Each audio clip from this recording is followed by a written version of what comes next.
plus bas encore ou ça va comme ça? Mesdames et messieurs, bonsoir. La dernière représentation de la Traviata commencera dans 30 minutes. Début de la représentation dans 30 minutes.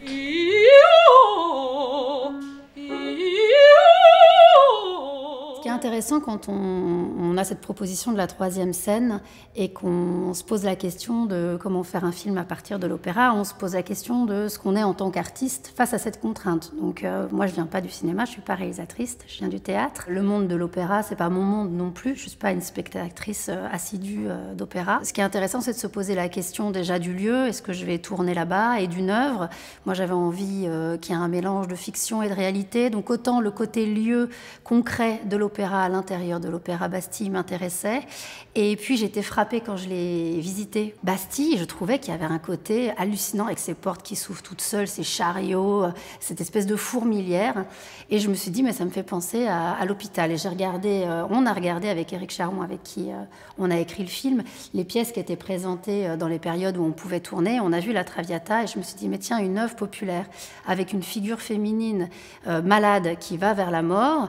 C'était pas forcément la mort qui m'intéressait, c'était cette grande figure mythique d'un personnage féminin qui incarne une malade. Et je me suis dit, mais tiens, je vais suivre une actrice qui va jouer la maladie et une autre actrice qui va la jouer, mais elle, dans un autre milieu réel, au lieu que ce soit les couloirs de l'Opéra Bastille, que ce soit les couloirs de Gustave Roussy. C'est le plus grand centre d'Europe de cancérologie à Villejuif.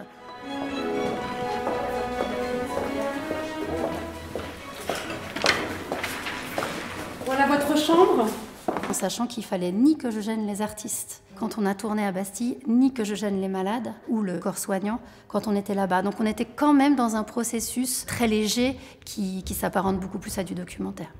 C'est pas toujours très confortable, vous me dites surtout si je vous dérange avec les gestes, mais l'idée, voilà, l'idée c'est ceci, hein, c'est simplement pour l'instant de bien voir que la chevelure, elle va tenir aussi au niveau de votre nuque. J'aimais suivre ces actrices de dos dans les couloirs labyrinthiques de l'un et de l'autre pour partir du documentaire et tomber pleinement dans la fiction. C'est-à-dire qu'on sent que tout le monde, que ce soit le corps soignant ou le corps soigné, on est un tout petit peu au-dessus de la vie. On sent que la ville fourmille autour et à l'intérieur d'un hôpital, c'est un endroit pas tout à fait normal. Et avant une représentation, on n'est pas dans un état tout à fait normal. Tout le monde est concentré, que ce soit les gens au costume, les gens aux perruques, les techniciens, les acteurs, comme si on savait qu'on allait rejouer notre vie. Et je trouve que dans un protocole de chimiothérapie, il y a cette chose qui est en jeu, c'est-à-dire qu'on tente un protocole.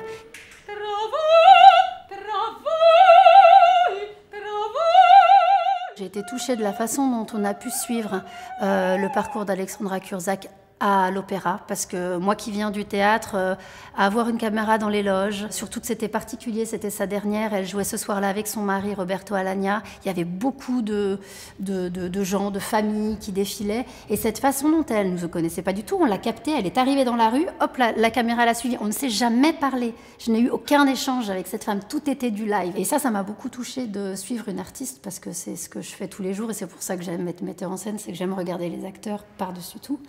Et derrière, avec un thème qui me touche, qui est le thème du cancer, parce que personnellement ça me touche. Du coup, je connaissais bien le protocole de chimiothérapie et de l'avoir, qu'on nous ait permis de le suivre de manière aussi, pareil, pudique. Je voulais pas que ce soit intrusif, je voulais pas qu'il y ait les malades qui soient filmés. En fait, les deux fois, je me suis dit, ce qui est plus important que le film, c'est que la Traviata se passe bien et c'est que on ne gêne personne parce que ce qui est en train d'être joué ce jour-là pour les malades et pour les médecins, c'est beaucoup plus important que le film.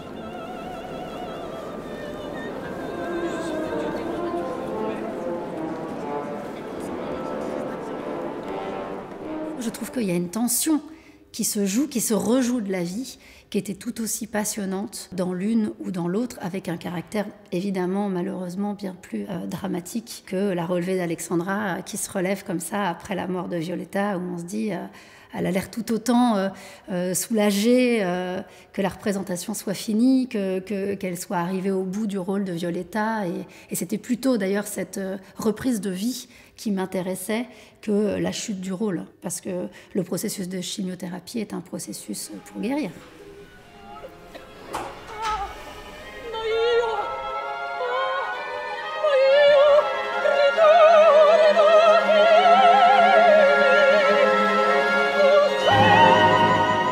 Je me suis toujours dit que j'irais vers le cinéma un jour.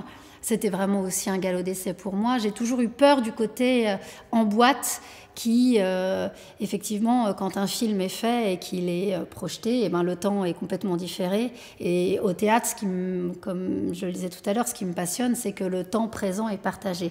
Après, j'ai trouvé qu'il y avait un vrai côté jouissif de mettre en boîte le réel. Cette chose-là, il faut en faire le deuil au théâtre. Ça peut être qu'une expérience. Et du coup, ce frottement-là, je me suis dit, ah, mais ça offre quelque chose que je cherche depuis longtemps, que je ne peux pas faire. Donc en tant qu'artiste, ça me plairait. Après, je crois que si j'allais au cinéma, j'irais avec du théâtre.